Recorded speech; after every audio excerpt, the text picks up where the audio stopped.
20 years ago, I was in my mid-20s and Marina was in her mid-40s. Now, 20 years later, I'm in my mid-40s and she's in her mid-60s. So we have worked on numerous occasions with each other. And I think when I started working with her, she was not the incredibly known artist, but she was more like an artist. She was more the legendary grandmother of performance art. So I called her up, invited her to do a project. She shows up and I said, that's not the grandmother of performance art.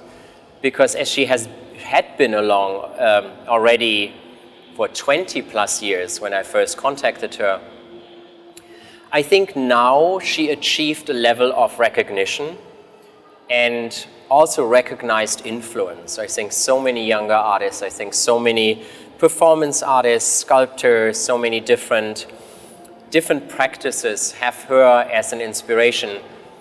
I was at a lecture at the Guggenheim Museum and Matthew Barney was asked, who is the artist who you think were influential to your career?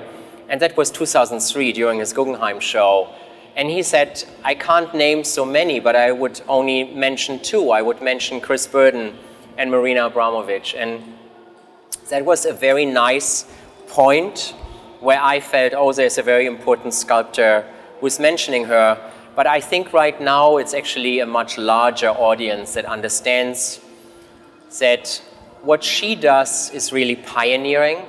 And she keeps on being pioneering everywhere she goes, even after 40 years. It's still not, it doesn't look like 40 years old. And when she is here present, she looks like in the early videos. It's actually quite surprising. And here at Garage, we have an exhibition, a retrospective of Marины Abramowich, who had a major retrospective at MoMA in New York last year in 2010. I curated the exhibition, and this year in 2011, we have a version. It's kind of a bit like carrying out a new iteration of this exhibition here at Garage in Moscow. It's a contemporary art center. So here we are in Moscow, and this is like a deja vu for me, coming from ex-Yugoslavia and coming here to Moscow. There's so much similarity, Orthodox culture, all this nostalgia, enormous amount of melancholia, Slavic soul, you know, how the people look on the streets, the buildings, the grayness, the rain, everything is like at home. And here is a continuation of Artist is Present show in the Garage. So this show, it's very strange and emotional for me to actually have this show here. I think what I would like to talk is about that the exhibition, like every retrospective, you're looking back at an artist's life. Marina is 65 now. She's working for more than 40 years. And with her, her life is her art is her life. Even when she was in love with Ulay, her companion artist from 1975 to 1988, basically her love was their life, was their art, was their life, was their art. So there was no separation. They lived in a truck, they performed together, they lived together, they traveled together.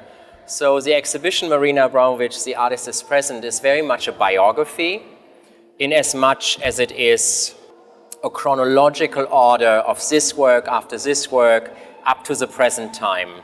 What was very important with Marina is, for example, there's one exhibition space where there's a wallpaper, it's an archive, where from 1946 until today, you have her life in invitation cards, posters, photos, videos. But this is only a focused version of the whole exhibition that starts with work in the late 60s and goes to 2011. So I think it's basically her lifeline, and The Artist is Present means that Marina, The Artist is Present, she is nearly present in every single work as an image, as a performer, as photographed, or as a person encouraging the audience to participate. So looking through these rooms and looking to this show, it's a very emotional moment for me because it's like, first of all, the biggest show of my life, the most space I ever had, the biggest retrospective, as much work I could put in.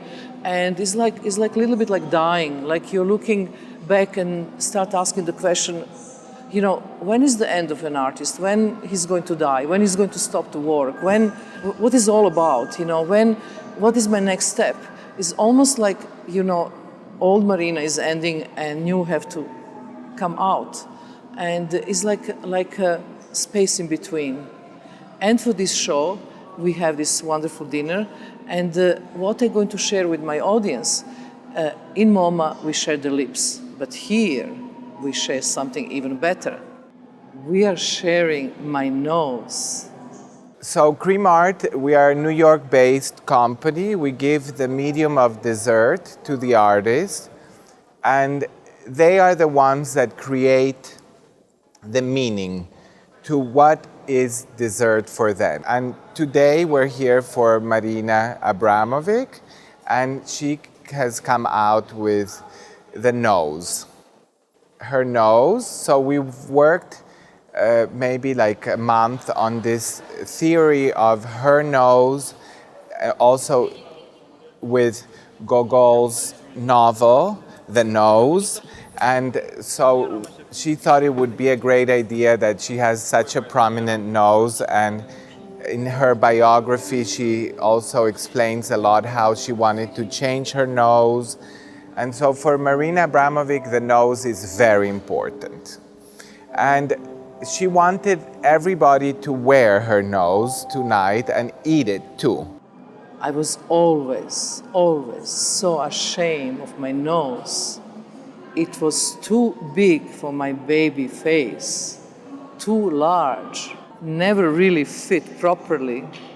But now, all my public going to have this nose.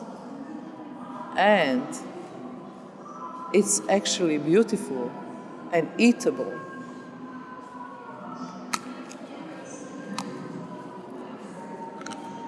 Oh.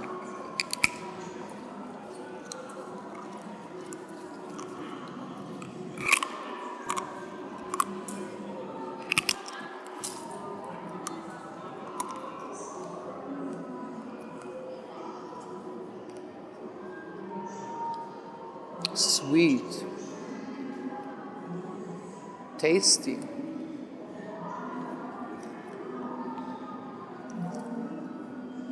This was my nose.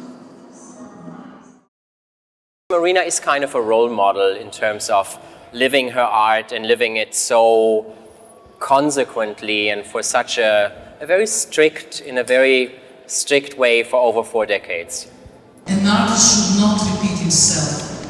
An artist should not overproduce. An artist should avoid his own art pollution. An artist should avoid his own art pollution. An artist should avoid his own art pollution.